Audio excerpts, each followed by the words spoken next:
you feel the buzz?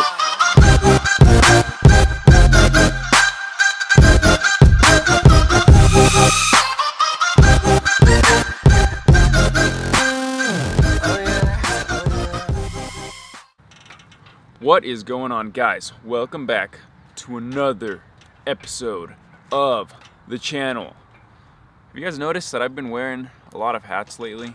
Besides the one that I always wear, which is like my signature hat. I don't know if that's kind of gross or because I should probably wash that thing. Golly, man. I've probably worn that hat in every single video I've made, maybe besides two. I need to invest in another hat for one, but I don't know which one to get. I really like that style hat. And I'm rambling about hats now. Anyways, and I always say anyways. Guess that's my signature word too. Alright, so today what we're going to be going over is actually my split. And this one we're going to be going over today is actually back and biceps. No, back and triceps, just kidding. Biceps I do with chest. Yeah, I know it's kind of weird. Usually I incorporated chest and biceps. I started that about 2-3 months ago. Before that I used to always do chest and triceps just because the muscles coincide with each other. But I switched it up because I'd done that for such a long period of time. I wanted something different, and now I really like doing chest and biceps. Then it gives my triceps a little bit of rest. Alright, so anyways, let's move on to the movements. So on the first one we're doing here, we're actually doing a weighted pull-up. Of course, don't forget to warm up before you do any of these. Warm up your joints, warm up especially your shoulders and your rotator cuff. I cannot emphasize that enough. But here I was doing weighted pull-ups with a 45 bar. We actually did, I want to say we did 4 sets of 8 to 10 reps. Towards the end I started getting really tired. But I've noticed that significantly that has helped my back strength a lot, since I tend to do a lot of back videos, because it's not because I do not focus on anything else. It's just because I'm making more videos on what I need to focus on right now. And since I am doing a physique competition, that does come to show, I have to focus a lot more on my V shape than I do like on my legs.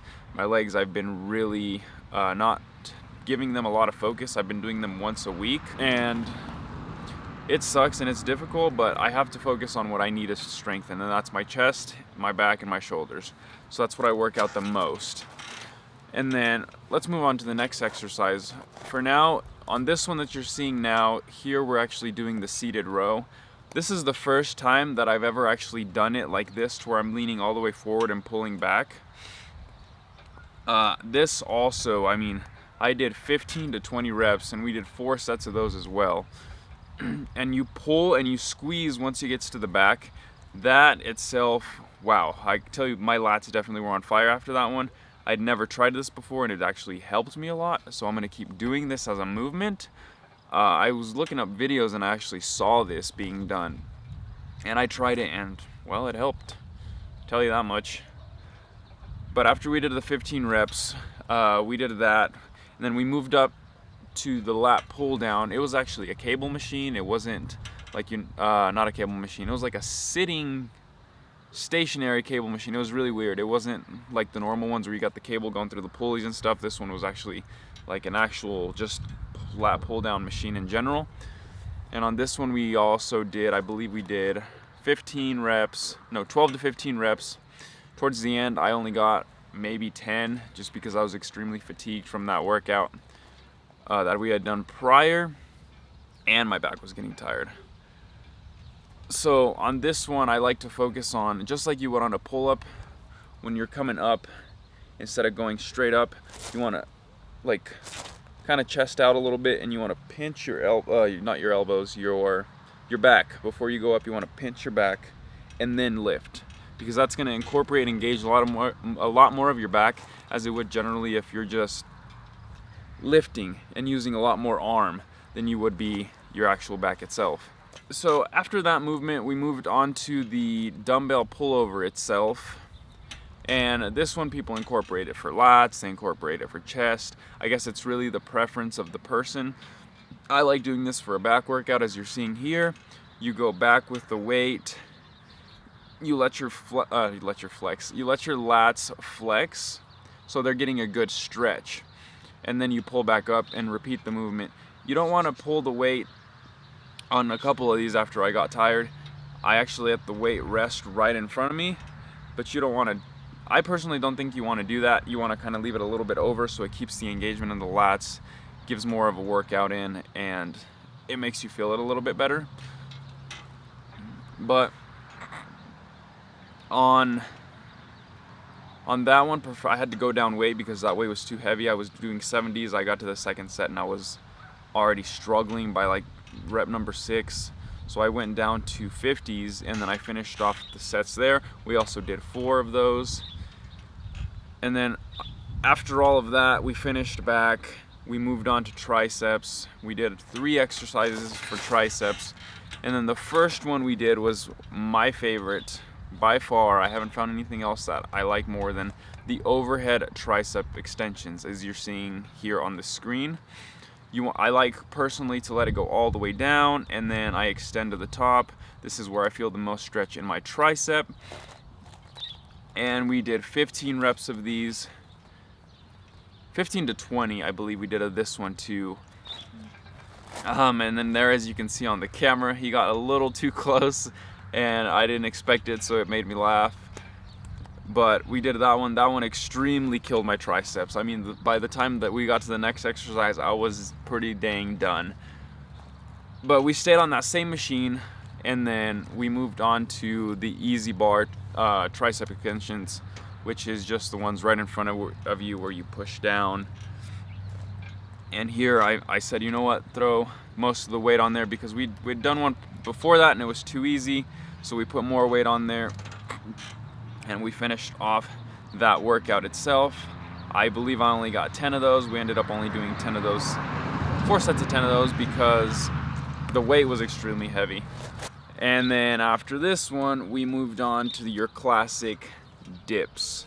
Now the dips here is something I really like to focus on, that sometimes I do forget and you kind of feel like you're in a rush, is you want to go down slow.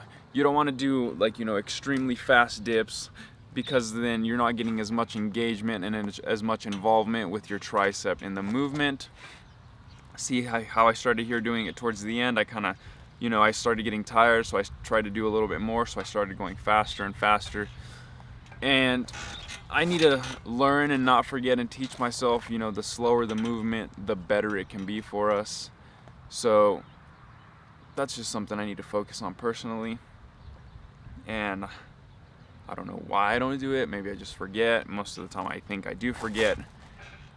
And to tell you right now, I weighed myself earlier and I weighed 165.4. This is the lightest I have been in about a year. Now, take into consideration, last year wasn't the same weight, a little bit higher body fat, not as much muscle. And I weighed myself, when did I do this? Maybe, I want to say 4 to 6 months ago, and I weighed 191, 15% body fat, as I explained in a previous video before.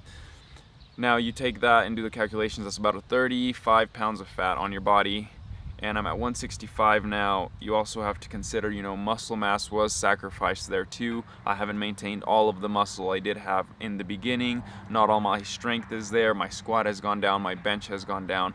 I'm not as strong. I'm looking really good. I'm really happy where I'm at. And we're gonna keep incorporating the diet because it's obviously working very well for me. I think we have found something that my body reacts really well to. But I think so far everything's going well. And for all of you guys that are supporting me from here all the way up to, across the world, I know a couple people that are following me. And I thank you guys for the support. Liam, I'm sorry if that's how you pronounce your name. He's also been a great support, supporting my videos. He makes extremely good content. I'll put his link to his YouTube channel down in the description. Check him out as well. He is also a couple days away from his competition, So, you know, good luck to you, Liam. I hope you do great and kill it out there. And if I mispronounce and murder your name, I'm extremely sorry. But yeah, so good luck. You're gonna kill it. And I thought I'd just make a little short clip towards the end for you, you know, just to let you know you got support across the world. And keep doing good, man. Keep creating great content. A lot of your content inspires me, and it shows that, you know, you put effort into your stuff, and I believe that comes a long way, especially doing like YouTube stuff. You have to show effort, and you have to show that you're actually into it. You can't just think you're gonna make content and then it's gonna be really good and people are gonna be attracted to it. I feel like you have to have a passion for this, and I believe we have that. So thank you guys for watching this video. I'm sorry I've carried it on so long. So we're gonna cut it right here. We're probably gonna cut a lot of clips and cut them down a little bit. But don't forget to subscribe to the channel, like, comment, and stay tuned for the other episodes. And thank you for watching, guys. We'll see you guys later. Should I do like the end clip? Ready? So here's the end clip.